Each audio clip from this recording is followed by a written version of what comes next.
selalu berusaha menyimpan sesuatu yang bisa membawa manfaat, baik untuk dirinya, untuk anak cucunya, maupun untuk keluarganya, untuk masa kini dan masa depannya.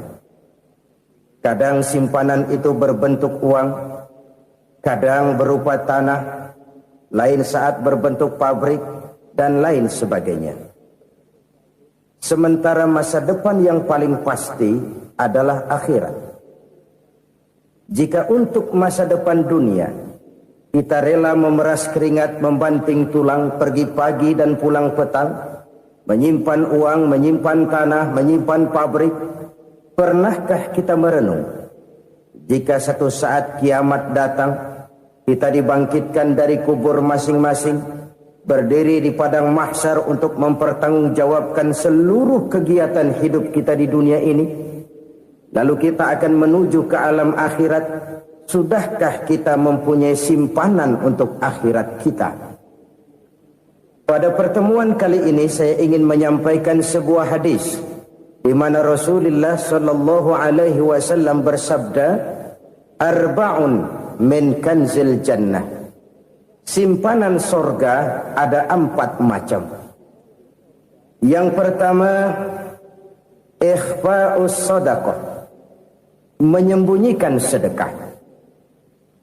Saudara-saudara kaum muslimin, sebagaimana yang kita maklum bahwa Allah Subhanahu wa taala melebihkan sebagian rezeki dari kita terhadap yang lain.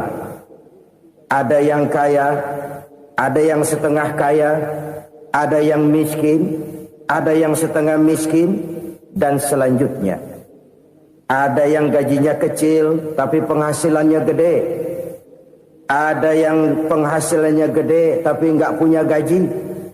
Ada juga yang memang gajinya gede dan penghasilannya gede.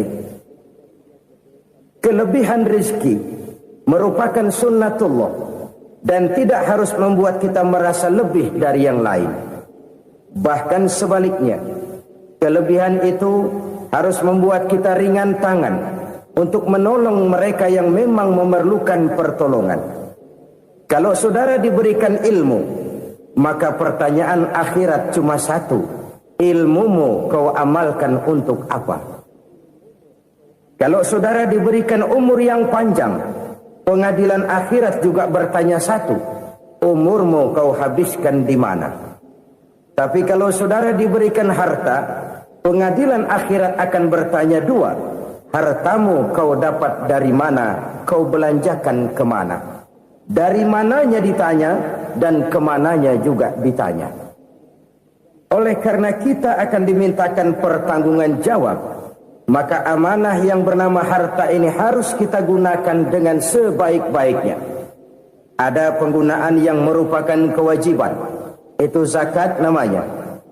Ada penggunaan yang sewaktu-waktu, itu infak namanya. Ada yang lebih sewaktu-waktu lagi, dan itu sedekah namanya. Zakat dia terikat oleh haul dan nisab, oleh putaran batas waktu dan ukuran dari harta itu sendiri. Sedangkan infak terikat oleh situasi dan kondisi perekonomian seseorang. Sedangkan sedekah tidak terikat dengan apapun. Dalam kondisi seperti apapun kita bisa melakukan sedekah dengan yang terkecil sekalipun. Sampai-sampai Rasulullah sallallahu alaihi wasallam mengajarkan, la tahqiranna minal ma'rufi syai'an walau an talqa akhaka biwajhin talik. Atau ada hadis, tabassumuka fi wajhi akhika laka shadaqah. Senyumanmu kepada temanmu adalah sedekah. Jadi untuk melakukan sedekah tidak harus dalam berbentuk uang. Dengan ilmu kita bisa sedekah. Dengan tenaga kita bisa bersedekah, dengan pikiran kita bisa bersedekah, bahkan senyum kepada teman itu pun sedekah. Jadi kalau sedekah dengan uang memang belum punya uang, nyengir aja banyakin. Itu asal pada tempatnya, jangan lalu ketemu tiang listrik cengengesan. Tentu tidak pada tempatnya dan tidak wajar. Nah, sedekah yang paling dicintai Allah adalah sedekah yang disembunyikan. Artinya, jauh dari sifat riya. Kan kadang-kadang ada orang sedekah itu disebutkan namanya, apa tidak bagus? Kalau memang niatnya ikhlas, ya bagus-bagus saja. Untuk memberikan sugesti kepada yang lain. Di Fulan bin Fulan nyumbang sekian, diumumkan. Boleh kalau niatnya untuk memberikan rangsangan kepada yang lain supaya dia menyumbang lebih besar dari orang tadi. Tapi kalau itu mendatangkan riya, maka sedekah yang paling dicintai Allah adalah sedekah yang disembunyikan. Tangan kiri saja tidak tahu apa yang diberikan oleh tangan kanan. Sedekah yang dilakukan dengan ikhlas akan merupakan perbendaharaan surga, tersembunyi dari pandangan orang lain, tidak seorang pun tahu. Karena memang sikap yang baik adalah melupakan kebaikan dan mengingat kesalahan. Itu salah satu ciri orang bahagia. Orang yang selalu mengingat kesalahannya dan berusaha melupakan segala kebaikannya. Kalau dia akan ada kebaikan, dia tidak bisa ikut, dia merasa rugi karena dia merasa belum pernah berbuat baik. Tapi kalau akan melakukan kesalahan baru, dia ingat kesalahan yang sudah-sudah, sehingga terhalang baginya untuk melakukan satu kesalahan baru. Demikianlah saudara-saudara, bahwa Allah melebihkan rizki sebagian kita dari yang lain, agar terjadi tolong-menolong dalam kehidupan ini. Jadi kesenjangan yang nature, kesenjangan yang alami, itu sunnatullah. Ada yang kaya, ada yang miskin, ada yang kelas menengah. Nah, kenapa lalu sekarang kita berusaha mengentaskan kemiskinan? Oleh karena adanya kesenjangan struktural. Kalau yang kaya bisa semakin kaya, kenapa yang miskin tidak bisa naik jadi ikut sedikit kaya? Sebab pada dasarnya Islam adalah agama yang sejak turunnya sudah berupaya memerangi kemiskinan. Bahkan dikatakan kemiskinan itu mendekatkan kepada kekufuran. Orang kalau miskin udah dekat banget sama kafir. Gampang menjadi kafir. Berapa banyak saudara-saudara kita yang oleh karena soal perut, oleh karena soal materi, terpaksa meninggalkan dan menanggalkan akidahnya. Menjual petunjuk yang diberikan Allah dengan kesenangan dunia yang cuma sebentar ini. Na'udzubillah, thumma na'udzubillah. Jadi makin kita sembunyikan satu sedekah, semakin banyak perbendaharaan kita di surga. Sedekah yang paling dicintai Allah adalah sedekah yang disembunyikan. Malahan ada seorang sufi, dia punya kebiasaan kalau pergi sholat Jumat dia bawa uang, itu uang dia taruh di bawah tikar masjid. Dia niat sedekah kepada siapa saja yang nemuin itu duit. Maksudnya apa? Supaya yang nemuin nggak tahu siapa yang punya duit. Demikian dia saking ingin menyembunyikan sedekahnya. Karena sifat riya itu bisa memakan amal kita sendiri. Riya itu termasuk menyebut-nyebut kebaikan kita. Orang yang suka nepuk dada, sedikit-sedikit ngitungnya kalau nggak gua. Tuh kalau nggak gua tuh yang belah situ, kalau nggak gua. Iya, kalau nggak lu kenapa emang? Orang yang suka menepuk jasad, tuh biasanya memang begitu, saudara-saudara. Kalau perang lagi berkecamuk, orang nggak sempat ngaku jadi pahlawan. Tapi begitu perang selesai, yang kagak kenal bedil ngaku pahlawan, mas. Itu sesuatu yang biasa. Oleh karenanya, orang-orang yang ikhlas dalam bersedekah, disembunyikannya sedekah itu, Allah cinta betul. Malahan ada hadis memberikan jaminan, inna sedaqatal mar'il muslimi tazidu fil umri wa tadfa'u mitatas su'i. Sesungguhnya sedekahnya seorang mukmin tazidu fil umri, bisa menambah umur panjang. Wa tadfa'u mitatas su'i, dan menyelamatkan manusia dari mati secara su'ul khatimah. Jadi siapa yang kepengen panjang umur, banyaklah sedekah. Yang bosan hidup, pelit terus. Sedekah menambah panjang umur dan menyelamatkan manusia dari mati secara su'ul khatimah. Pak, katanya umur itu nggak bisa ditambah, nggak bisa dikurangin. Kapan? Kalau ajal sudah datang. Wa idza jaa ajaluhum la yastakhiruna sa'atan wa la yastakdimun. Kalau ajal datang tidak bisa dimajukan, tidak bisa dimundurkan. Itu kalau ajal sudah datang. Tidak bisa lagi umur ditambah dikurangi, sudah datang. Tapi kalau belum datang, itu kan haknya Allah. Mau ditambah, mau dikurangi, hak prerogatif Allah. Sebagai pencipta manusia, Allah Maha Kuasa dan Maha Mampu. Sedekah ini menambah panjang umur dan menyelamatkan manusia dari mati secara su'ul khatimah. Itu orang mati kan sama ya, kondisinya mati, nggak nafas. Tapi hakikat mati kan lain-lain. Ada yang mati itu husnul khatimah, baik akhirnya. Misalnya lagi ngaji mati, lagi sholat mati, lagi sedekah mati. Ini yang dinamakan dengan husnul khatimah, baik di akhirnya. Sebaliknya ada yang su'ul khatimah, jelek di akhirnya. Ini yang jadi catatan akhir. Lagi nyekek botol, mampus. Lagi banting kartu, modar. Su'ul khatimah, jelek pada akhirnya. Sedekah menyelamatkan manusia dari mati secara su'ul khatimah. Dan kita semua kepengen mendapat husnul khatimah, jauh dari su'ul khatimah. Oleh sebab itu yang bisa menyelamatkan kita dari penyakit itu antara lain adalah sedekah yang disembunyikan. Yang dikerjakan dengan ikhlas karena Allah. Tidak karena kepengen dipuji orang, tidak karena ingin dikatakan orang pemurah, sebab orang dermawan itu orang yang memberi tanpa harus diminta. Kalau masih harus diminta, ya belum dermawan namanya, masih harus diminta. Kalau nggak diminta ya tulus, lolos, polos. Saudara-saudara kaum muslimin rahimakumullah. Harta adalah amanat dan akan kita pertanggungjawabkan. Allah melebihkan rizki sebagian kita dari yang lain agar kita saling tolong menolong, bantu membantu.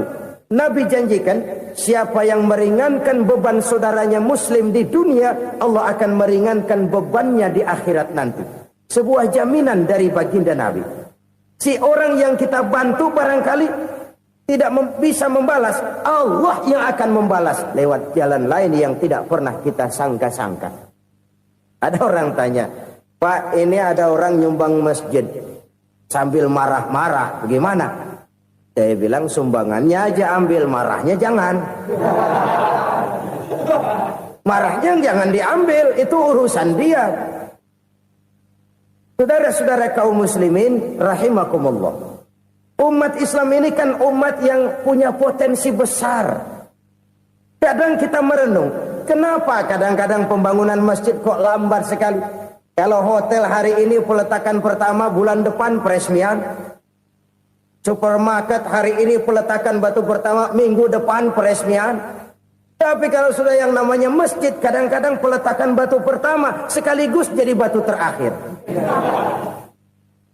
3 tahun, 4 tahun, campur nebar jalak di jalanan, duit dijaring kayak ikan sepat. Apa tidak ada orang Islam yang kaya? Banyak. Apa tidak ada pengusaha muslim yang jadi konglomerat? Ada. Lalu yang belum banyak itu yang komit terhadap nilai-nilai agamanya. Akhirnya kita jatuh jadi umat yang lemah. Belum ada pengusaha konglomerat muslim buka pabrik supermi cap beduk misalnya umpamanya atau pabrik kecap cap sorban supaya identitas keislamannya sedikit kelihatan. Kita jatuh jadi umat yang lemah karena potensi tidak terinventarisir dengan baik. Kita ini ibarat kompor yang cuma matengin nasi orang lain. Potensi kita dimanfaatkan oleh orang lain. Ukhuwah Islamiyah kita baru terbatas kepada silaturahmi. Ukhuwah di bidang ekonomi kita lemah, ukhuwah di bidang kebudayaan kita lemah, apalagi ukhuwah di bidang politik kita lebih rapuh lagi. Padahal ukhuwah itu adalah totalitas kehidupan manusia, menyangkut ipolek sosbud, memerlukan nilai-nilai ukhuwah. Jadi oleh karena itu mari kita menyadari di dalam harta kita, walaupun kita yang cari, pergi pagi, pulang sore, peras keringat, banting tulang, di sana ada harta anak yatim. Di sana ada hak masjid. Di sana ada hak pesantren. Di sana ada hak jihad. Berbahagialah seseorang apabila dia oleh Allah dijadikan keran. Keran itu menyimpan air, tapi tidak untuk dirinya, tapi disalurkannya kepada mereka yang memang memerlukannya.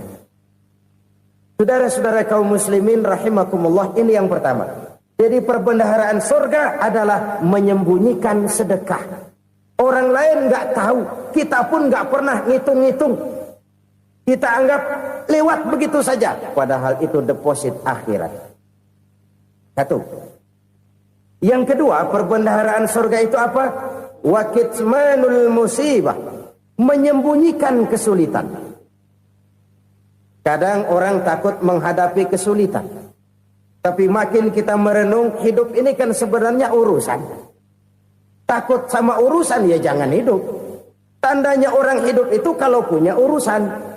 Urusan melupakan problem. Problem sering menimbulkan kesulitan. Kesulitan bukan untuk ditakuti, tapi untuk diatasi dan dicarikan jalan keluarnya. Siapa sih orangnya yang gak pernah sulit-sulit? Makin tinggi status sosialnya, makin gede urusannya. Makin tinggi kualitas imannya, makin berat tingkat kesulitannya. Cuma memang yang namanya enak itu seperti pelangi. Biang lala itu nggak pernah di atas kepala kita, di atas kepala orang melulu. Lo sih enak lo, kata kita. Dia juga bilang, yang enak kan lo. Pelangi itu nggak pernah di atas kepala kita. Kata tukang beca, aduh enak ya naik Mercy. Kata tukang beca, apa yang di dalam mobil Mercy? Aduh enak bener tukang beca, di jok ngeringkuk ngorok pulas bener.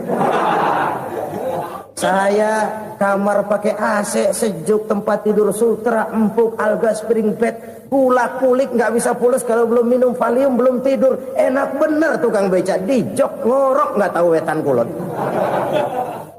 Si tukang beca bilang yang di Mercy enak, yang di Mercy bilang tukang beca enak. Inilah enak. Nggak pernah di atas kepala kita, di atas kepala orang lain melulu enak itu. Nah, saudara-saudara, yang merupakan perbendaharaan surga itu orang yang bisa menyembunyikan kesulitan, baik pribadi ataupun rumah tangga. Nih terutama rumah tangga yang jadi soalnya. Kadang-kadang kita ini kalau senang, sebaliknya kalau senang kita diam, kalem aja, cuek. Banyak banget duit kita, bawaan diam aja udah. Malah ketemu orang takut. Tapi begitu susah, sekampung tahu. Padahal Nabi mengajarkan perbendaharaan surga itu menyembunyikan musibah, menyembunyikan kesulitan. Kalau enak, cerita sama orang-orang. Kalau nggak enak, rasain sendiri, tekan sendiri, atasin sendiri. Kita kan sebaliknya. Senang kita diam, asal lagi susah, paling tidak kita nyari teman buat cerita kesusahan. Siapa orangnya yang nggak pernah susah? Cuma soalnya bagaimana kita mengatasi kesusahan itu sendiri. Begitu juga misalnya kalau orang sudah berumah tangga, itu orang tuanya harus menjadi tempat dia cerita yang enak-enak saja. Yang nggak enak rasain berdua, selesaikan berdua, atasin berdua. Jangan dibalik. Asal senang diam, giliran susah saja. Maknya laporan. Terbalik. Bisa menjaga security informasi. Makan sama bayam, keluar diem, malah seluitan. Enak amat lo makan daging ayam. Security informasi. Saudara-saudara kaum muslimin rahimakumullah. Ujian yang terberat itu yang pernah diberikan kepada para nabi, para rasul, para aulia, para ulama. Makin tinggi keimanan, makin berat bentuk kesulitan. Ayo saya kemukakan satu contoh saja. Ada seorang nabi yang kaya, nabi kaya, namanya Nabi Ayub. Iblis kalau orang begini kan keki, ibadahnya rajin, kaya. Nih yang kayak begini susah digodain. Kalau ibadahnya rajin, miskin, kali bisa disogok. Sini imannya mantap, ibadahnya rajin, kaya, nabi lagi. Tapi namanya iblis, nggak kurang akal. Laporan, Tuhan, kenapa Les? Ya ini bahasa saya, bahasa Qur'annya sih nggak gitu. Itu hambamu yang namanya Ayub, dia rajin ibadah cuma karena dikasih kaya aja. Coba kasih miskin dia, berhenti dia sembahyang. Ah, kamu bisa aja. Saya tahu Ayub itu hambaku yang ikhlas. Saya buktiin Tuhan, silahkan. Dibuktiin lah, iblis turun ke alamin. Yang mula-mula dia lakukan, dia rusak sawah ladang Nabi Ayub. Dia binasakan binatang ternak Nabi Ayub. Sehingga dalam waktu singkat, jatuhlah Nabi Ayub dari orang paling kaya, jadi orang paling miskin. Beliau masih ibadah di mihrab dalam masjid. Datang iblis. Saudara Ayub, ya. Lagi ngapain? Ibadah. Nyembah Allah, nyembah Allah. Oh, percuma. Kenapa? Tuhan yang ente sembah nih, dia udah bikin miskin ente. Sawah ladang ente hancur lebur, binatang ternak binasa. Sekarang ente jadi orang paling miskin. Ngapain nyembah Tuhan kayak begitu? Tekor. Udah berhenti dah ibadah, berhenti ibadah. Ini iblis sama Tuhan laporannya lain, yang dikerjakan kepada Nabi Ayub juga lain. Benar begitu iblis, kata Nabi Ayub. Iya, sawah ladang saya habis, buras. Binatang ternak saya binasa, binasa. Saya miskin, bangpak. Apa jawab Nabi Ayub? Bukan innalillahi, ya, ini hebat. Alhamdulillahillazi a'tani wa akhza minni. Segala puji bagi Allah yang telah memberikan harta kepada saya dan sekarang mengambilnya lagi. Alhamdulillah. Allah yang ngasih, Allah yang ambil. Itu mah urusan Allah. Iblis cuman ibadah jalan terus, sujud lagi Nabi Ayub. Iblis seleher gondok banget. Dasar Nabi nggak mempan dia apa-apain. Miskin malah alhamdulillah. Allah yang ngasih, Allah yang ambil. Jadi kalau kita tidak komit, kita tidak terikat kepada kaya, miskin, senang, susah, apa yang bisa bikin kita susah? Jadikan kekayaan, kemiskinan, jadikan senang, susah sebagai anak buah yang bisa kita atur. Jangan kekayaan ngatur kita, jangan kemiskinan ngatur kita. Kita yang harus mengatur mereka. Senang, susah, kaya, miskin, bahagia, sengsara, jadikan itu anak buah yang bisa kita atur. Kalau sekarang kita kaya, lain saat boleh jadi kita miskin, semiskin-miskinnya. Allah yang ngasih, Allah yang ambil. Tenaga mana yang bisa menghalangi? Ibadah jalan terus. Iblis makin gondok. Dasar Nabi loh. Akhirnya apa? Nabi Ayub dikerjain, diberikan penyakit. Demikian fatal penyakitnya. Bayangin, udah miskin sakit. Masya Allah. Miskin sakit. Sakitnya nggak lama, kira-kira 16 tahun. Istrinya 3, 2 mental minta ceraiin. Ngerawatin laki bengek begini. Senang belum tentu, susah udah pasti nih. Cerai aja, cerai dah. Cerai. Tinggal satu Siti Rahmah yang setia menemani beliau. Sesetia-setianya hati perempuan. Satu saat Siti Rahmah bilang, "Bang, iya, abang kan Nabi, Bang. Lalu, namanya Nabi kan doanya jarang meleset, Bang. Maksud kamu minta kenapa sih sama Tuhan biar abang sembuh baik dah, Bang?" Siti Rahmah, iya. Saya sakit berapa tahun sih dah? 16 tahun, Bang. Sebelum ini saya sehat berapa tahun? Ya kira-kira 60 tahun, Bang. Nah, coba ente banding-bandingin, Rahmah. Saya dikasih sehat 60 tahun. Dikasih sakit 16 tahun. Sudah nggak sabar. Mau doa kepada Allah minta sembuh. Saya malu. Malu kepada Allah.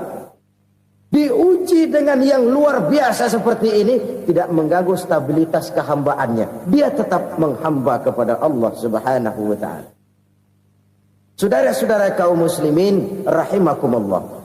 Kunci menghadapi kesulitan itu apa? Allah jelaskan dalam satu ayat, wa basyiris sabirin alladzina iza asabathum musibah qalu inna lillahi wa inna ilaihi raji'un. Gembirakan orang-orang yang sabar Siapa mereka itu? Yang apabila mendapat musibah mereka kembali kepada keyakinan dasar, segalanya dari Allah dan segalanya akan kembali kepada Allah. Ini konsepsi dasar dari sikap muslim dalam menghadapi berbagai kesulitan. Segalanya dari Allah, segalanya akan kembali kepada Allah. Kalau ini sudah kondisi dasarnya, maka kita akan lapang menghadapi kenyataan bagaimanapun pahitnya. Apakah itu namanya miskin, apakah itu namanya sakit, bahkan maut sekalipun. Maut sekalipun. Segalanya dari Allah, segalanya akan kembali kepada Allah. Ini sikap hidup, bukan sekedar ucapan. Kita kadang-kadang menjadikannya sebagai ucapan. Mulutnya sehingga berhenti, innalillahi wa inna ilaihi rajiun, tapi nangisnya terus gerung-gerungan. Bukan itu, ini kesadaran moral. Kalau segalanya dari Allah, segalanya kembali kepada Allah, kan sebenarnya cuma nunggu giliran. Hari ini saya nyembayangin dia, entah hari apa saya disembayangin orang. Hari ini saya antar dia ke kubur, entah hari apa orang nganterin saya ke kubur. Hari ini saya tahlilkan dia, entah nanti kapan orang tahlilkan saya. Segalanya dari Allah, segalanya akan kembali juga kepada Allah. Oleh sebab itu saudara-saudara, kesulitan bukan untuk ditakuti. Kesulitan justru untuk diatasi, dicarikan jalan keluarnya. Dan tidak ada orang yang tidak pernah mendapat kesulitan. Tidak ada. Semakin tinggi status sosial, semakin tinggi kualitas keimanan, semakin besar juga tingkat kesulitan.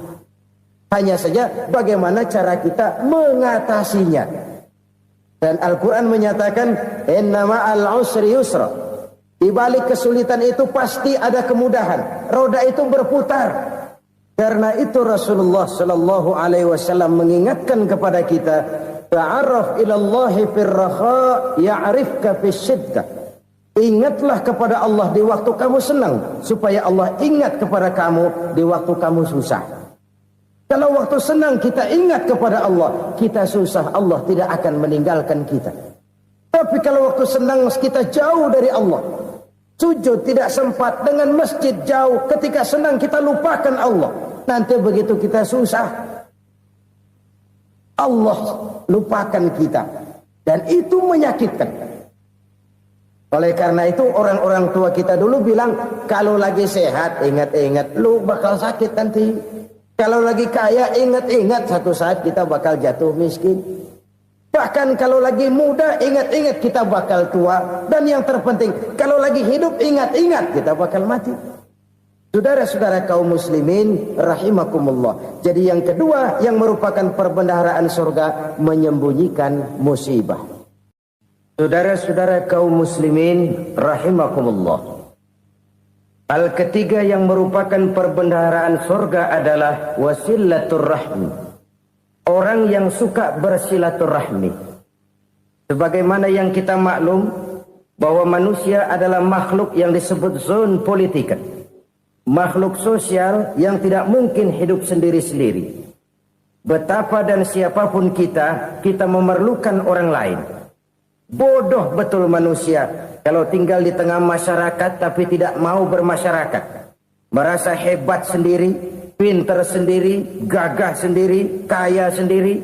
Mungkin kalau mati juga ngubur sendiri. Jangankan kita di sini, di sorga saja Nabi Adam waktu sendirian bengong melulu, ngondar mandir. Allah tegur dam sepi dam. Ya ini kalau bahasa saya. Iya Tuhan sepi ini nggak ada coret-coretan pisan ini. Diciptakan Siti Hawa baru anteng Nabi Adam. Itu di surga. Cobalah. Umpamanya saudara tinggal di Jakarta nih. Kayak bener. Apaan aja di Jakarta punya saudara dah. Jembatan Semanggi ambil. Monas buntel bawa pulang. Hotel-hotel ambil semua. Cuman tinggal di Jakarta sendirian, apa enaknya? Betapa dan siapapun kita perlu orang lain. Tidak ada seorang pun yang bisa memenuhi kebutuhan hidupnya secara sendiri-sendiri. Nah, Islam telah menyelamatkan manusia dari ras diskriminasi. Mengikat manusia dengan persaudaraan yang berlandaskan kepada akidah. Karena itu dianjurkan bersilaturahmi. Bahkan Nabi menyatakan, man arada ayyubsata lahu fi rizqihi wa yunsa'a fi atharihi falyasil rahimah. Siapa yang kepengen diluaskan rezekinya dan dipanjangkan usianya, banyaklah ia bersilaturahmi. Siapa yang kepengen dimudahkan rezekinya, hendaknya ia banyak bersilaturahmi. Kalau banyak teman, kesulitan kan paling tidak ada tempat cerita. Udah susah, sendirian kita pikirin diri, nggak ada tempat tukar pikiran. Cepet banget sama bengek. Dilawan sendiri.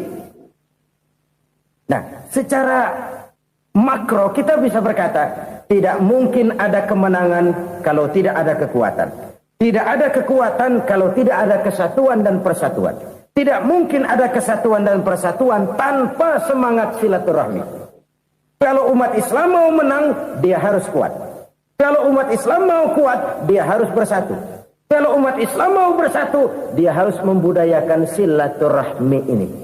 Bahkan sampai-sampai kata Nabi, kalau bisa cari nilai tambah. Apa? Silman qata'ak. Bersilaturahmilah kau kepada orang yang marah denganmu. Masya Allah, indahnya ajaran agama kita. Orang yang marah pun kepada kita, kata Nabi, kalau bisa bersilaturahmilah kepadanya. Kepada orang yang marah itu. Di situ nilai tambah. Cuman jujur nih hadis, ngucapinnya gampang, ngamalinnya yang berat banget. Orang marah sama kita, kita disuruh silaturahmi. Ada apa malu? Lu marah, ada gue marahan lagi. Gue pikirin. Saudara-saudara kaum muslimin rahimakumullah. Tapi ini yang diajarkan, bahkan ini yang dicontohkan oleh baginda Rasul. Bagaimana begitu mudah, misalnya satu saat Abu Jahal ini ngatur strategi bagaimana bikin Muhammad celaka. Dia gali lubang di depan tempat tidurnya. Dia tutupin daun korma. Terus dia panggil seseorang, ke sini. Kasih tahu Muhammad, pamannya sakit keras, minta ditengokin. Berangkat orang ini ke sana. Muhammad, labbaik. Pamanmu sakit keras, dia minta ditengokin. Baik, saya akan datang menjenguk beliau. Berangkatlah Nabi ke rumah Abu Jahal tanpa prasangka apapun. Abu Jahal udah pasang setil, selimut 3 rangkap setengah dipakai, persis kayak orang meriang. Tapi sembari ngintip dari balik selimut, begitu Muhammad buka pintu, nah masuk perangkap nih. Muhammad jalan menuju tempat pembaringan. Makin lama makin dekat, makin lama makin dekat, makin dekat ke lubang yang dipasang oleh Abu Jahal itu. Dalam hati Abu Jahal, terus dah jatuh, mampus dah lo ini. Mampus lo hari ini nih. Apa yang terjadi? Malaikat Jibril datang. Muhammad, pamanmu cuma pura-pura sakit. Di depan tempat tidurnya ada lubang perangkap supaya kamu jatuh ke situ. Sudah, kamu pulang. Balik kanan Nabi. Sudah hampir jatuh ke lubang, balik kanan, pulang. Bayangin kecewanya Abu Jahal. Muhammad dikit lagi, Muhammad dikit lagi. Enggak paman, saya pulang aja. Emosi bangun dari tempat tidur, enggak sadar kalau lagi pura-pura sakit. Lompat ngejar Nabi, dia lupa dengan lubang yang dia gali. Serak, nyemplung sendiri ke dalam lubang.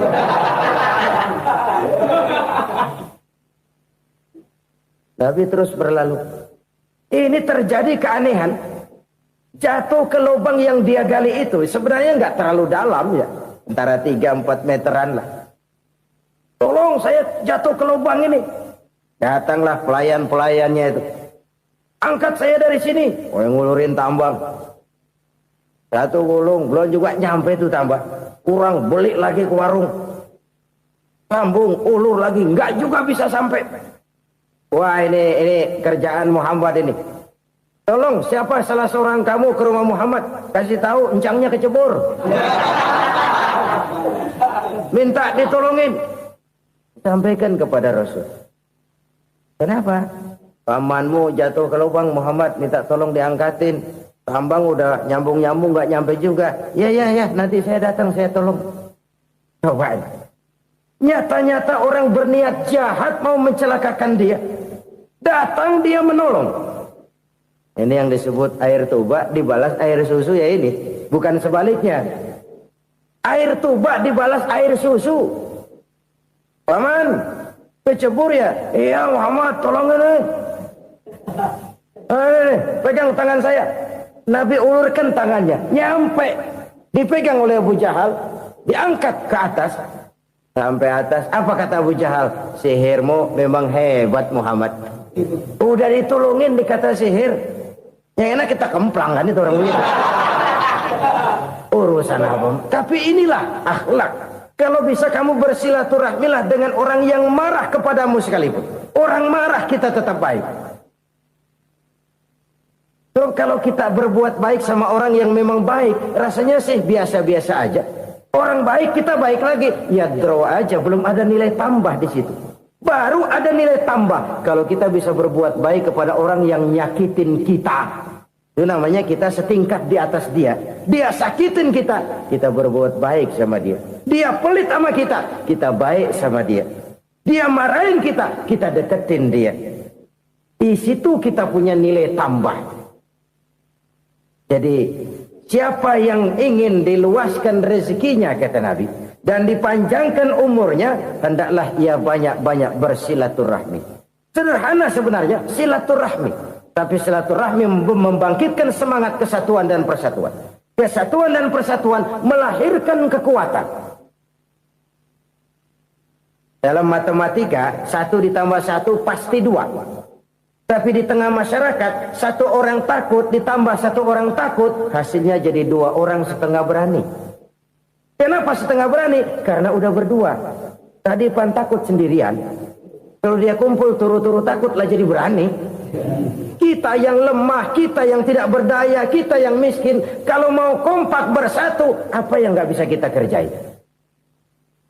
Apalagi tinggal di kota besar, pilihan cuma 2, bertahan atau minggir.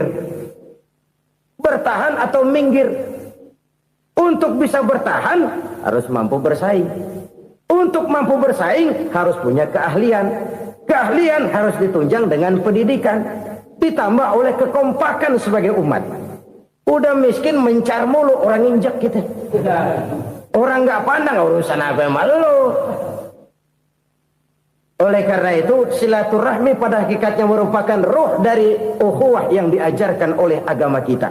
Bagaimana Islam menyelamatkan masyarakat manusia dari ras diskriminasi, mengikat manusia, dan tidak ada persaudaraan yang lebih indah selain persaudaraan yang diikat dengan nilai-nilai akidah. Sepanjang orang di jalan Allah, itulah saudara kita. Keluar dia dari jalan Allah, selesailah persaudaraan sampai di situ. Karena itu, kalau ingin menyimpan sesuatu di surga, banyaklah bersilaturahmi. Datang ke rumah ini, datang ke rumah itu, dan lain sebagainya. Itu simpanan kita di akhirat nanti. Ini yang ketiga.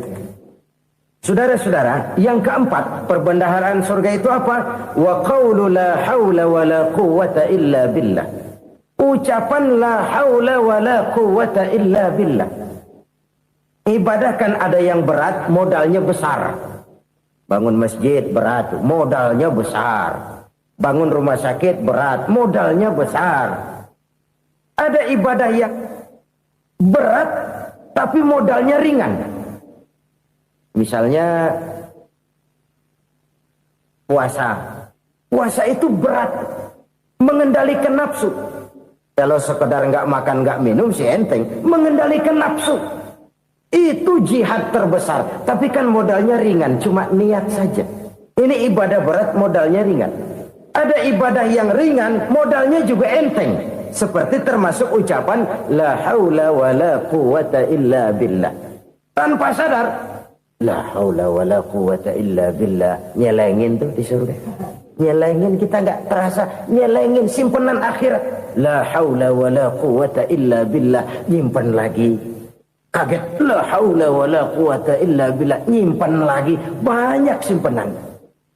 Walaupun sebenarnya yang dimaksud di sini adalah kesadaran batin. Bahwa tidak ada daya dan kekuatan kecuali Allah. Itu intinya. Kita memulai pekerjaan disunahkan baca bismillah. Kan begitu. Apa itu? Kesadaran moral. Bahwa ini saya bisa kerjakan. Saya kerjakan ini dengan menyebut nama Allah. Kenapa? Kalau Allah tidak memberikan daya dan kekuatan, mana mampu saya kerjakan ini. Maka saya kerjakan ini dengan menyebut nama Allah. Bismillah. Kesadaran moral. Manusia hanya wajib berusaha, tapi nggak pernah wajib berhasil. Banyak hal-hal yang kalau kita renungkan secara rasio nggak mungkin. Tapi jadi kenyataan. La haula wa la quwata illa billah. Tidak ada daya dan kekuatan kecuali bagi Allah semata-mata. Kesadaran moral akan kelemahan dan keterbatasan makhluk bernama manusia. Kadang kita kagum dengan otak, tapi kita sering lupa sama yang bikin otak. Padahal bagaimanapun hebatnya otak, yang bikin otak pasti lebih hebat dari otak. Nggak percaya, silahkan otak-otakan. Inilah kecenderungan. Kita kagum dengan pesawat-pesawat mutakhir, bukan main besi gede banget terbang itu. Alangkah hebatnya. Lalu apa yang bikin otak tidak lebih hebat dari itu semua? Kita puji laut. Apa yang bikin laut tidak lebih hebat dari laut itu? La haula wa la quwata illa billah. Tidak ada daya dan kekuatan kecuali Allah. Apa yang bisa kita lakukan? Kalau tidak karena daya dan kemampuan yang diberikan oleh Allah kepada kita. Lahirlah sikap tawadu, rendah hati. Tidak melonjak menjadi angkuh dan sombong. Sadar akan kelemahan dan keterbatasan diri. Sebagai makhluk yang diciptakan oleh Allah subhanahu wa ta'ala. Jadi satu sisi ini ucapan yang berpahala. La haula. Jadi wiridan. Pada sisi lain ini kesadaran moral. Sikap mental, kesadaran batin, bahwa yang punya daya dan kekuatan itu cuma Allah. Kita nggak pantas untuk sombong, sebab sombong itu pakaiannya Allah. Kita nggak sedang pakai pakaian Allah, kegedean. Dan makin kita renungi, makin terbentur. Apa sih yang bisa kita sombongin? Kita mau sombong apa? Kayak pintar, itu kan semua relatif. Di atas langit masih ada langit lagi. Jadi oleh karenanya, marilah kita menyadari. Manusia hanya wajib berusaha, tapi tidak pernah wajib berhasil. Yang berusaha saja tidak wajib berhasil, apalagi yang tidak berusaha. Islam bukan agama orang pemalas yang selesai sholat lalu endelohom, nggelenggem ayem-ayem. Tapi Islam bukan agama orang sombong yang setelah berusaha lalu tidak memerlukan Allah. Kita bisa saja bikin proyeksi, tahun sekian kita bakal panen besar menurut perhitungan otak. Tapi ada kejadian lain. Apa? Tikus ngambek. Habis itu dimakanin tikus, panen gagal. Proyeksi rasional gagal oleh tikus-tikus yang ngambek itu. Bisa saja terjadi. Tahun depan kita panen besar. Urung. Kenapa? Musim panas panjang. Dan sekarang ini koran-koran bikin berita musim mengalami penyelewengan. Bukan cuma manusia yang nyeleweng sekarang. Musim pakai nyeleweng. Mestinya kan musim hujan udah selesai. Masih hujan-hujan juga. Musim. Nah sekarang kita boleh bikin proyeksi, kita bakal panen besar. Tahu-tahu musim panas panjang, sawah retak, air kering. Cari teknokrat yang paling botak, suruh pendekin tuh musim panas. La haula wa la quwata illa billah. Inilah kesadaran moral. Saudara, saya teringat satu saat ada seorang konglomerat. Umurnya ya kira-kira 70-an. Suatu saat dia ditanya oleh wartawan, Pak, umur Bapak berapa sih? Ya paling 10 tahun. 10 tahun? 10 tahun? Anak Bapak berapa orang? Satu saja? Satu. Harta Bapak berapa? Ya paling-paling bangsa 7 juta kali. 7 juta? Iya. Pak, kenapa Bapak bohongi saya? Bapak punya buku biografi. Koran-koran, majalah-majalah banyak memuat cerita riwayat hidup Bapak. Saya tahu umur Bapak 70. Kenapa bilang cuma 7 tahun? Saya tahu anak Bapak 8. Kenapa cuma bilang 1? Saya tahu harta bapak miliaran, mungkin triliunan, pabrik di mana-mana, bank di mana-mana. Kenapa bilang uang bapak cuma 7 juta? Nah, kata si konglomerat tadi, kamu benar nak, kamu benar. Umur saya kalau jumlahnya memang 70 nak. Cuman ingat-ingat saya, baru 7 tahun terakhir ini saya sujud. Baru 7 tahun terakhir ini saya berusaha dekat dengan Allah. Saya laksanakan perintahnya, saya jauhi larangannya. 7 tahun inilah rasanya yang ada nilainya di hadapan Allah. Yang 63 tahun matong, kelabu, kelem umur gue. Habis untuk maksiat, untuk munkarat. Maka ketika ditanya tadi, umur saya 7 tahun itu. Oh begitu Pak. Oh iya. Lalu anak Pak. Anak bapak kan 8. Kenapa bilang cuma 1? Nah, kalau jumlah hitungannya memang anak saya 8. Tapi dari 8 orang ini rasanya cuma 1 nih. Yang bakal jadi buah hati, belahan jantung. Pelanjut cerita, penerus sejarah. Bakal jadi anak soleh yang akan mendoakan saya. Cuma 1 rasanya anak saya ini yang bakal jadi buah hati saya. Besar-besaran saya. Yang akan mendoakan di kubur saya. Yang akan mendoakan di akhirat saya. Yang 7 orang mana, Masya Allah, yang atu tenggeng, yang atu nyekek botol mulu, yang atu nggak karu-karuan.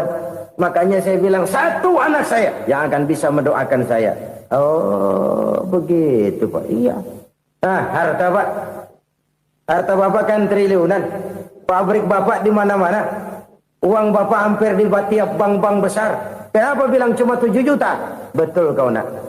Harta saya kalau jumlahnya memang miliaran, triliunan mungkin. Tapi yang saya ingat baru 7 juta tuh yang saya belanjakan di jalan Allah. Saya nyumbang masjid, saya santuni yatim piatu, saya bantu pembangunan pesantren, saya bantu pembangunan rumah sakit Islam. Itu yang akan saya bawa pulang ke akhirat, yang 7 juta itu. Yang triliunan itu nanti akan diperebutkan oleh anak-anak saya sebagai waris saya. Jadi harta saya 7 juta itu yang bakal nemenin saya di akhirat. Yang akan saya bawa pulang jadi teman saya. Saudara-saudara kaum muslimin, jangan-jangan orang tua itu adalah kita-kita ini. Jangan-jangan kita-kita ini adalah orang tua itu. Jangan-jangan itu potret dari diri kita masing-masing.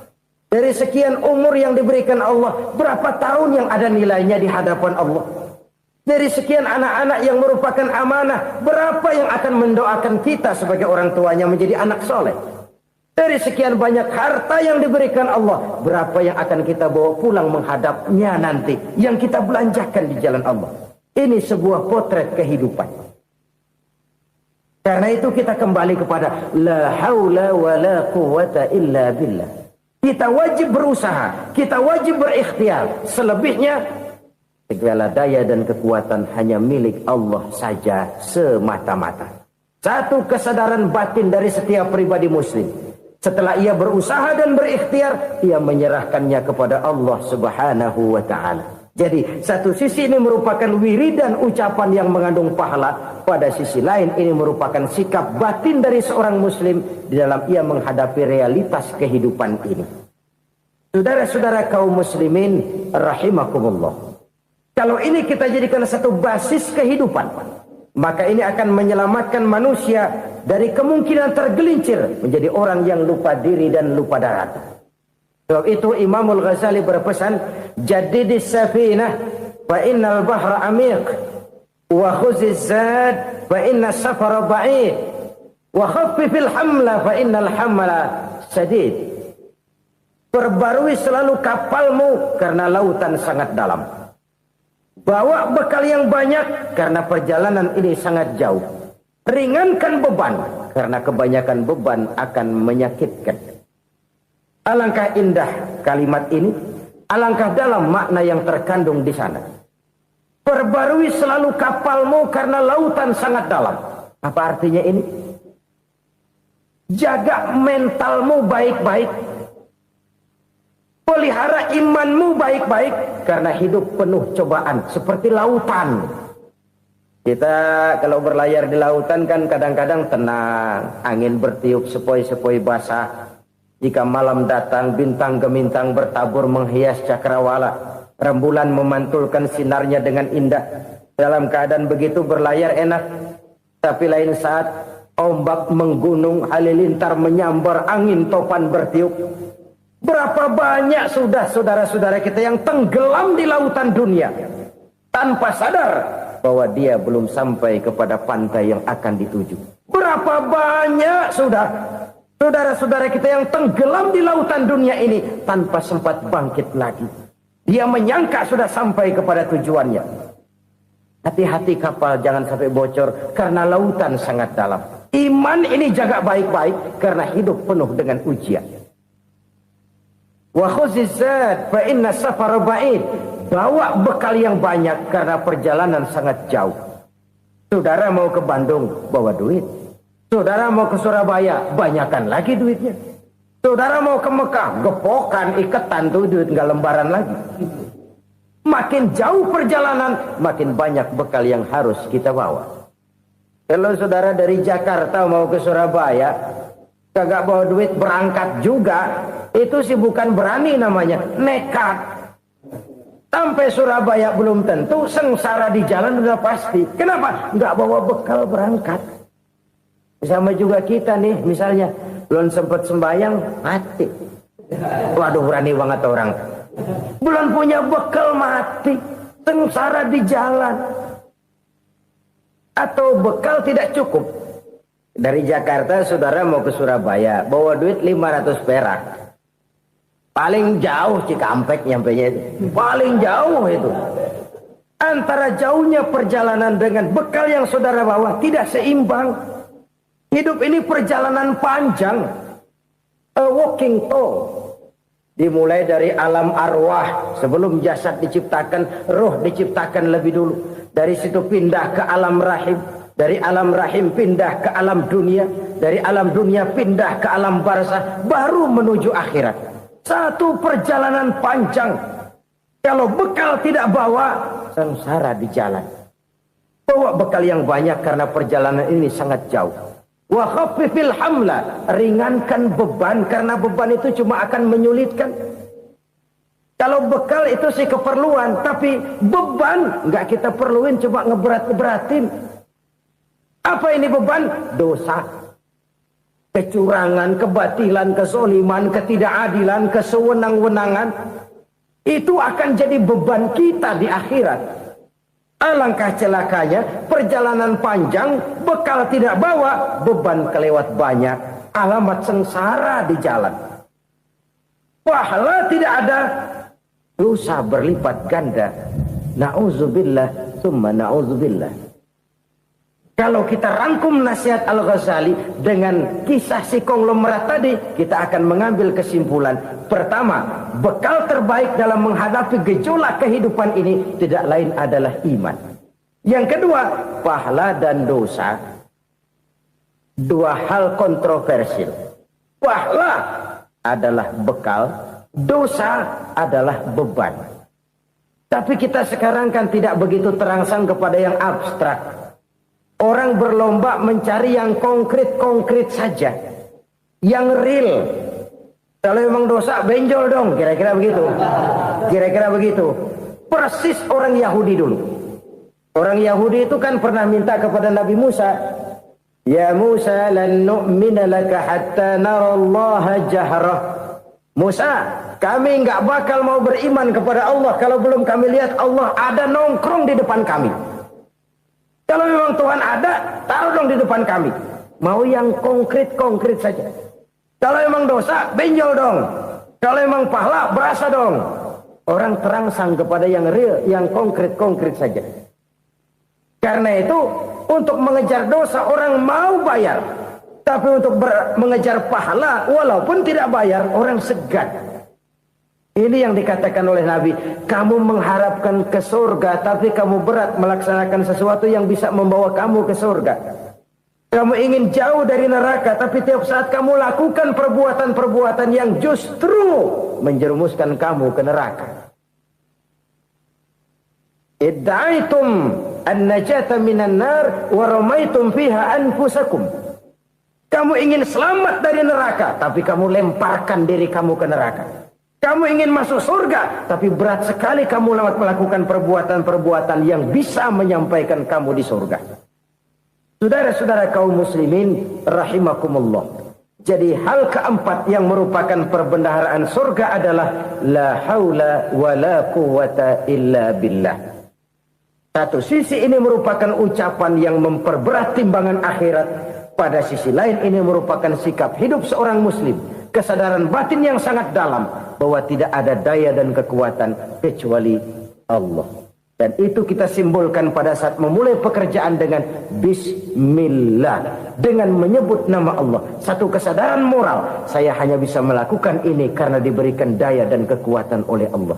Lahirlah sikap tawadu, rendah hati, tidak melonjak menjadi angkuh dan sombong. Saudara-saudara, sampai sini dulu jumpa kita kali ini. Semoga 4 perbendaharaan surga ini dapat kita lakukan, yang kelak akan merupakan bekal kita di kemudian hari nanti. Amin ya rabbal alamin. Bapak-bapak, ibu-ibu, saudara-saudara kaum muslimin rahimakumullah. Di dalam kehidupan kita sebagai seorang muslim, minimal 5 kali dalam sehari semalam kita mendengar seruan untuk mendirikan solat yang disebut azan. Ada kalimat menarik di dalam kalimat azan itu, yakni seruan hayya 'alal falah, marilah menuju kepada keberuntungan, marilah meraih kemenangan. Seruan ini adalah kecenderungan dari setiap manusia, apapun warna kulitnya. Artinya, setiap orang dalam hidup selalu ingin meraih dan mencari kemenangan. Kemenangan akan melahirkan kepuasan batin, dan kepuasan batin memberikan kebahagiaan. Sedangkan kekalahan melahirkan penderitaan batin, dan penderitaan batin menjerumuskan seseorang di dalam berbagai bentuk kerugian. Jikalau inilah seruan azan, maka masalahnya ialah apa yang menyebabkan kita meraih kemenangan. Al-Quranul Karim memberikan tuntunan dan ajaran kepada kita bahwa orang-orang yang memperoleh kemenangan itu tidak lain adalah orang-orang yang bertakwa. Hanyalah mereka yang bertakwa kepada Allah Subhanahu wa ta'ala pada akhirnya akan tampil sebagai pemenang. Lalu siapa orang yang bertakwa itu? Dijelaskan dalam awal-awal Al-Baqarah, orang yang bertakwa yang akan meraih kemenangan. Pertama, allazina yu'minuna bil ghaib, yaitu orang-orang yang beriman kepada yang gaib. Percaya bahwa ada alam yang gaib, alam yang abstrak, alam yang tidak bisa dijangkau oleh salah satu daripada panca indera kita. Mereka percaya dan beriman kepada adanya malaikat, beriman kepada adanya iblis dan jin, beriman kepada adanya alam kubur, beriman kepada adanya alam mahsyar, beriman kepada adanya alam akhirat, beriman kepada adanya surga dan neraka. Beriman bukan cuma sekedar beriman dalam ucapan bibir saja, tetapi beriman yang nilai iman itu mampu mewarnai gerak dan gaya hidupnya. Iman yang meresap sampai ke tulang sumsum, kemudian memberikan dampak positif di dalam kehidupan manusia. Alam, kita tahu, adalah sesuatu yang selain Allah, dan Allah bukanlah alam. Apapun namanya selain daripada Allah, itu adalah alam. Alam pada hakikatnya terbagi menjadi 2. Ada alam syahadah, alam nyata, alam konkret, alam yang bisa dijangkau oleh salah satu indera kita. Kemudian ada alam ghaib, alam yang tidak bisa dijangkau oleh panca indera kita, alam metafisika, alam abstrak, alam yang wajib kita imani keberadaannya. Kita percaya bahwa malaikat itu ada, Kita percaya kepada jin, bahwa jin itu ada. Kita percaya kepada adanya iblis dan setan. Bukan percaya kepada iblis dan setannya, percaya bahwa iblis dan setan itu ada. Itu termasuk salah satu daripada sifat orang yang bertakwa kepada Allah. Saudara-saudara kaum muslimin rahimakumullah, kecenderungan pembangunan yang lebih bersifat materialistis biasanya menggeser aspek kehidupan rohani. Orang berpikir empiri, dan dalam pola pikir yang demikian maka alam gaib tidak lagi mendapat perhatian. Aspek kehidupan yang bersifat rohaniah malah mulai ditinggalkan. Akibatnya terjadilah kepincangan di dalam kehidupan kita. Pernah ada satu pengalaman pribadi dalam perjalanan kembali ke tanah air. Dalam pesawat di sebelah kanan saya duduklah seorang Jerman namanya Heiner Simonsen. Iseng saya ajak kenalan, saya ajak ngobrol, saya tanya dia. Saya bilang, Mas Heiner ini, kalau pesawat yang kita tumpangi ini jatuh ke bawah, kira-kira apa yang bakal terjadi, Mas? Dia bilang, kita semua akan mati. Begitu? Iya. Oke. Apa itu mati? Tanya saya. Dia bilang, untuk tahu apa itu mati, kita harus tahu lebih dahulu apa itu hidup. Saya pikir nih bule bisa ngomong juga. Baiklah kata saya. Apa hidup menurut Anda itu? Oh, hidup itu dia bilang, kalau seluruh anggota badan kita bekerja secara normal, paru-paru memompa darah secara normal, jantung berdetak secara normal, sel-sel tubuh bekerja secara fit, dan organisme tubuh hanya mau bekerja secara normal, dia bilang, kalau kita memberi makan yang cukup, menu yang teratur, dan gizi yang lengkap. Saya bilang, kesimpulannya apa, Ner? Dia jawab, hidup adalah dari tangan ke mulut. Life is from the hand to the mouth, kata dia. Hidup adalah dari tangan ke mulut. Jadi masalah hidup tidak lebih daripada masalah isi perut. Orang pergi pagi, pulang sore, peras keringat, banting tulang, perut yang dibelain.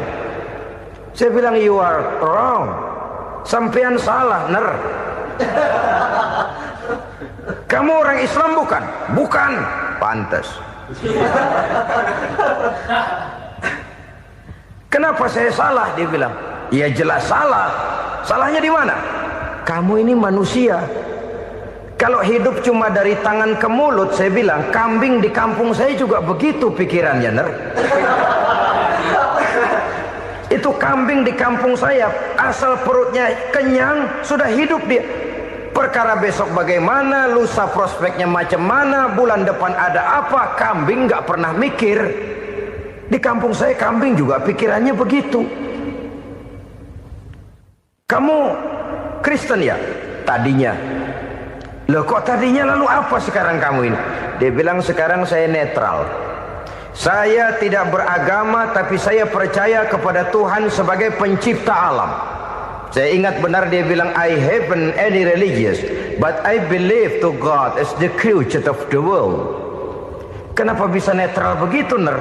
Habis saya bingung katanya. Islam bilang Islam baik, Kristen bilang Kristen baik, Hindu Buddha bilang Hindu Buddha baik, semua agama baik. Saya netral sekalian, nggak beragama. Yang penting saya percaya kepada Tuhan. Saya bilang, Ner, kamu ini kayak orang mau beli celana. Lalu bingung. Yang satu bilang Levi's bagus, yang satu bilang Blue Jean hebat, yang satu bilang Wool England hebat.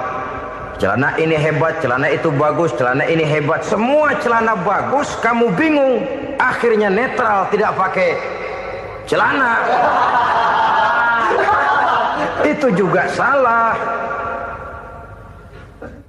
Saya pikir-pikir, kemudian saya melihat bahwa dua pola berpikir Heiner ini nampaknya sudah mulai menggejala di lingkungan masyarakat bangsa kita. Disadari atau tidak, secara jujur kita harus berkata, dua pola pemikiran Heiner ini mulai berkembang di tengah masyarakat bangsa kita. Pertama, pola pikir materialisme. Hidup adalah dari tangan ke mulut. Masalah hidup tidak lebih masalah isi perut. Itu yang perlu dibela, dan disitulah arti kehidupan. Pergi pagi, pulang sore, peras keringat, banting tulang untuk mempertahankan perut. Kalau sudah kemari cara orang berpikir, maka buat apa percaya kepada yang gaib? Untuk apa sholat? Untuk apa puasa? Untuk apa zakat? Untuk apa menghadiri majelis taklim? Tanpa kepercayaan kepada yang gaib, hidup berjalan menurut alur empiris dan materialis. Kalau sudah ke sana cara orang berpikir, biasanya orang lalu cenderung menghalalkan segala cara. Hanyalah orang yang percaya bahwa akhirat ada. Hanyalah orang yang percaya bahwa alam kubur itu ada. Hanyalah orang yang percaya bahwa malaikat itu ada, hidupnya akan lebih terarah dan terkendali. Karena kepercayaan kepada yang gaib, yang merupakan fase daripada kehidupan setelah hidup yang sekarang ini, mewarnai gerak pribadi seseorang di dalam dia melakukan kegiatan hidupnya. Pola berpikir materialisme, disadari atau tidak, mulai menggejala di lingkungan masyarakat bangsa kita. Hidup tidak lebih dari urusan tangan ke mulut, mulut ke tangan, tangan ke mulut. Asal perut sudah kenyang, hiduplah sudah. Perkara bagaimana prospek hari yang akan datang, bagaimana akhirat, tidak jadi persoalan. Ini yang oleh Nabi diperingatkan, ad-dunya sijnul mu'min wa jannatul kafir. Dunia adalah penjara bagi orang beriman dan surga bagi orang kafir. Dulu di zaman Belanda hadis ini pernah disalah tafsirkan, disalah artikan, digunakan sebagai senjata untuk mengkebiri dan membuat impoten umat Islam. Sudahlah umat Islam gak usah macam-macam, kata Belanda. Dunia ini kan penjara buat orang Islam, surga buat orang kafir. Di penjara jangan bertingkah.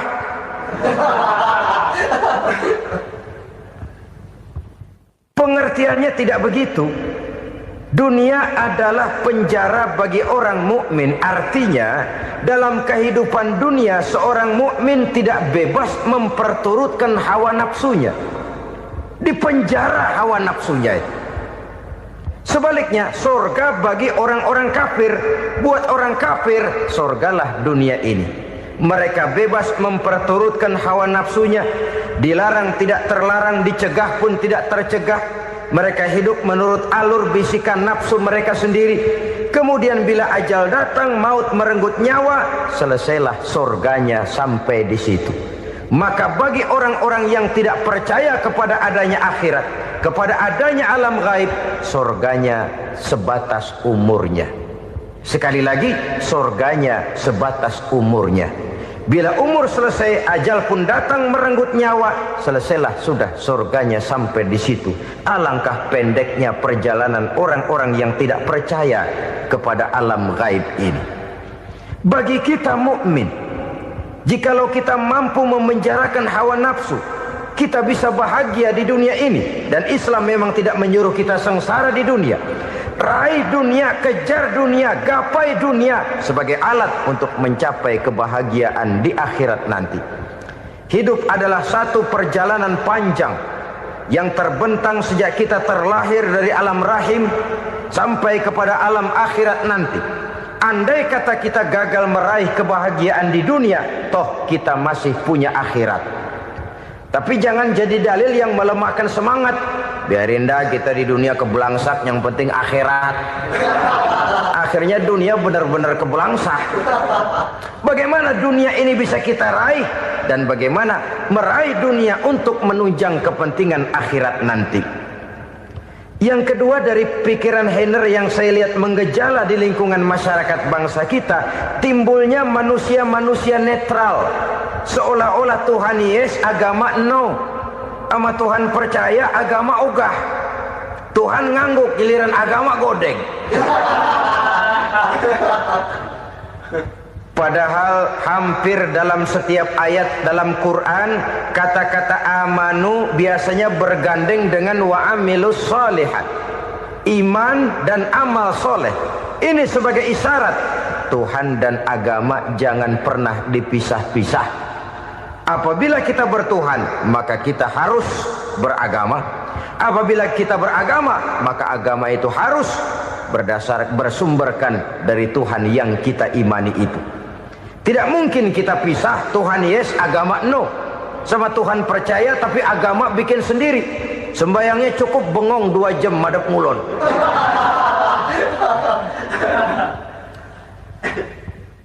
Saudara-saudara kaum muslimin rahimakumullah. Jadi dengan demikian, agama yang kita akui merupakan unsur mutlak di dalam pembangunan sekarang ini, merupakan bagian dari kehidupan yang menuntun kita bahwa di balik alam nyata ini, di balik alam syahadah ini ada alam gaib. Dan mudabbir, murabbi, yang mengatur, yang menguasai, yang memelihara baik dia alam nyata, baik dia alam gaib, tidak lain adalah Allah Subhanahu wa ta'ala. Di sana ada satu super power, satu maha kekuatan yang kita perlu bersandar kepadanya. Sebagai makhluk nyata yang hidup di alam nyata, berbuatlah secara nyata sebagaimana harusnya kita berbuat. Karena Islam jelas bukan agamanya orang pemalas. Islam jelas bukan agamanya orang yang mengajarkan setelah selesai sholat boleh duduk, nggelenggem ayam-ayam, ndelohom, menghitung bintang di langit sambil menunggu keajaiban. Tidak. Islam adalah agama yang mengajarkan apabila sholat sudah selesai kamu kerjakan, bertebaranlah di permukaan bumi, cari karunia Tuhanmu. Jangan hidup berpangku tangan menunggu keajaiban. Karena hidup bukan undian. Jangan berharap untung besar tanpa mau peras keringat. Tapi di sebalik itu toh kita juga harus yakin bahwa di sisi usaha nyata yang kita lakukan ada satu super power, satu maha kekuatan gaib yang menentukan berhasil dan tidaknya usaha kita. Kepercayaan kepada hal semacam inilah yang mendorong kita untuk mempunyai sandaran vertikal, agar jikalau usaha ini berhasil kita tidak lupa diri dan lupa daratan.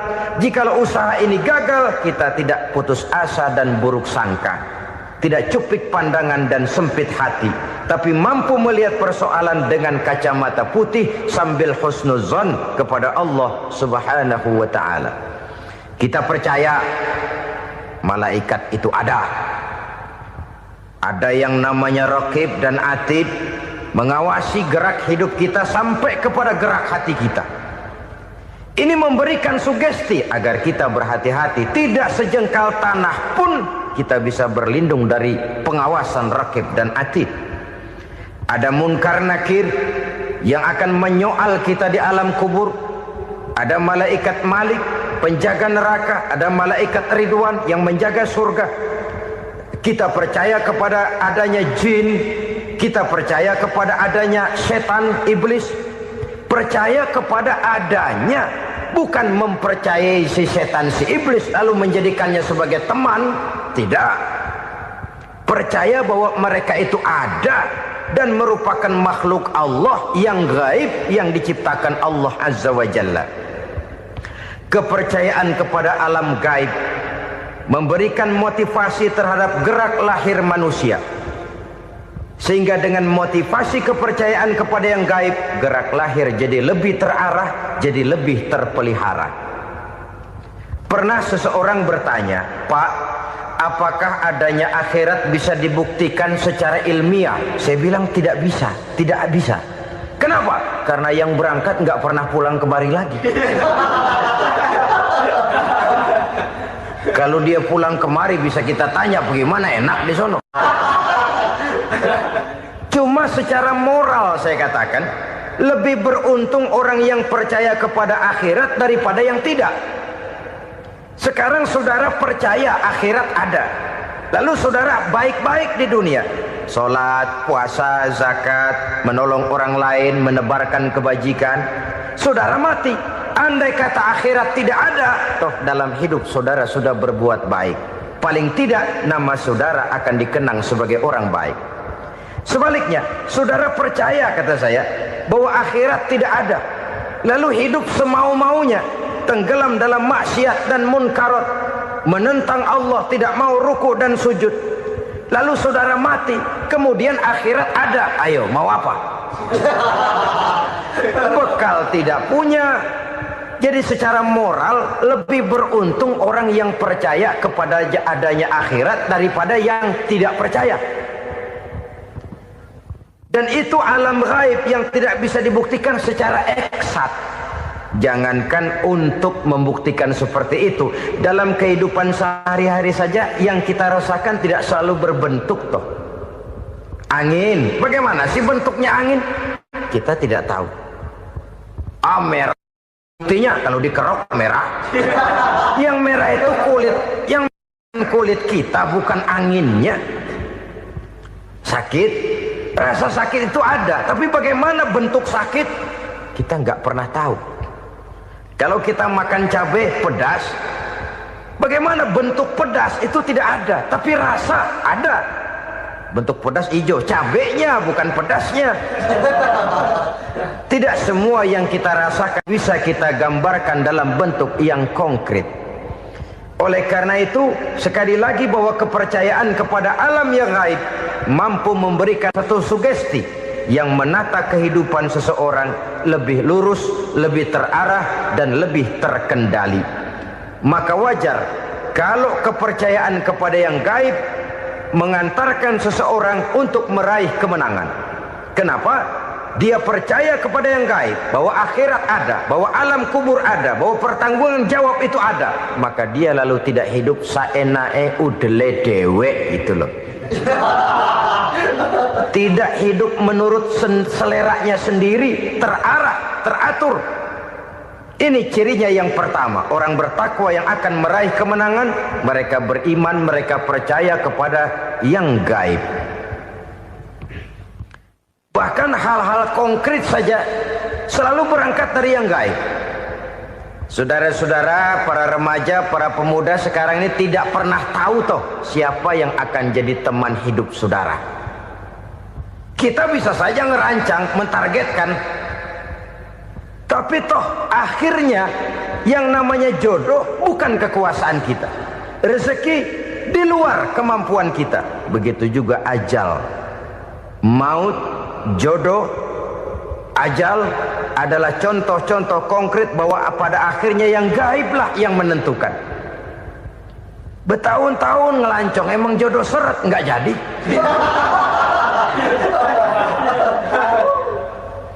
Begitu kenal baru setengah malam nginep ditangkap hansip kan.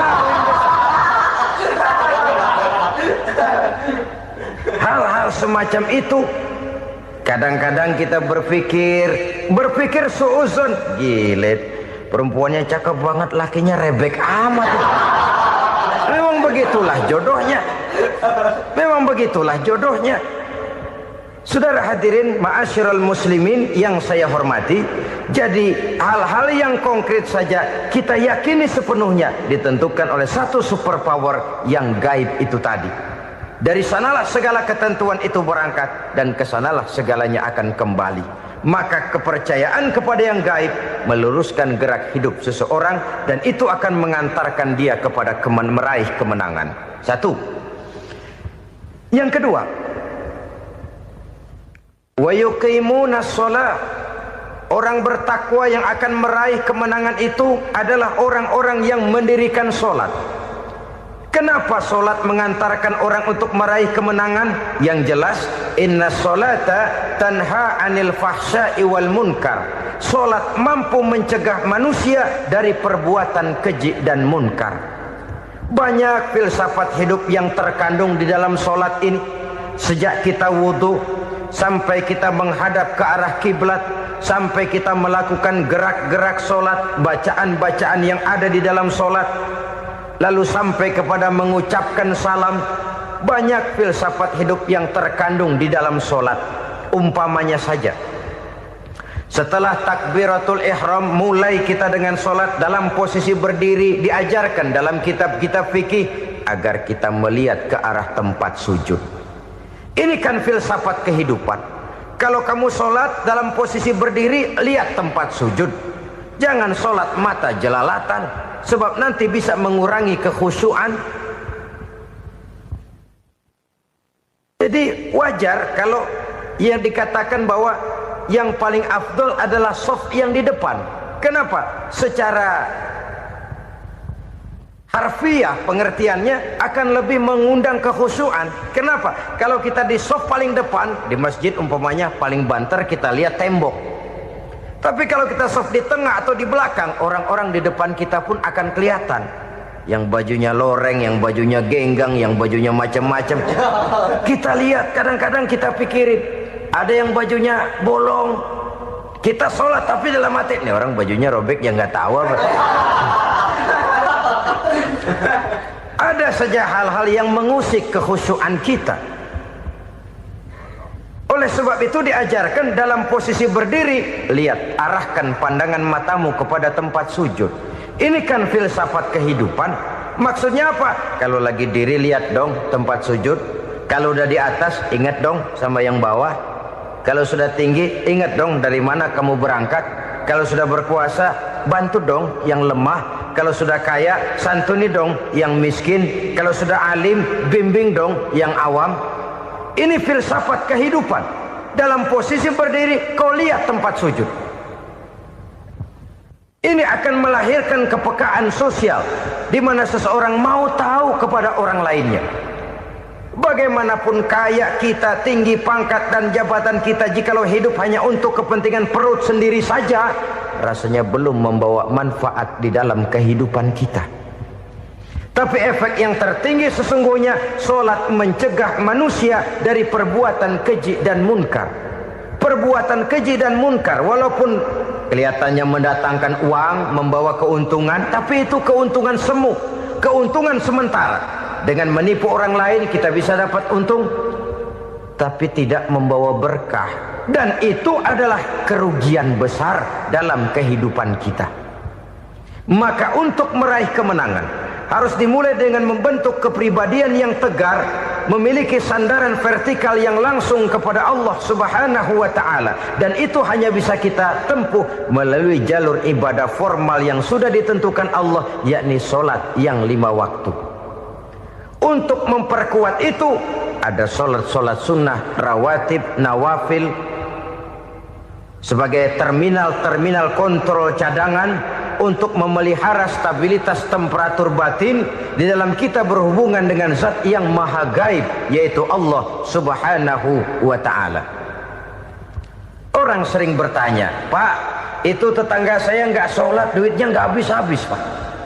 Nggak sholat tapi mobilnya tambah terus. Nggak sholat tapi usahanya makin maju. Tapi di sisi lain ada orang yang rajin sholat, rezekinya butak bener. Anaknya mana kurus, mana korengan. Saudara hadirin ma'asyiral muslimin rahimakumullah. Harus saya katakan bahwa sholat memang bukan untuk cari duit. Sholat adalah sandaran vertikal kita kepada Allah. Sedangkan soal rezeki itu berkaitan dengan sifat Allah maha pengasih dan maha penyayang. Allah maha pengasih, siapapun dikasih kalau mau usaha. Allah maha penyayang, tidak semua orang disayang oleh Allah Azza wa Jalla. Dan belum tentu banyak harta itu merupakan nikmat. Mungkin juga istidraj. Artinya istidraj itu dikasih tapi diambulin, kalau bahasa Betawinya itu. Dikasih tapi diambulin, itu bukan merupakan nikmat sesungguhnya, lebih merupakan azab dari Allah Subhanahu wa ta'ala.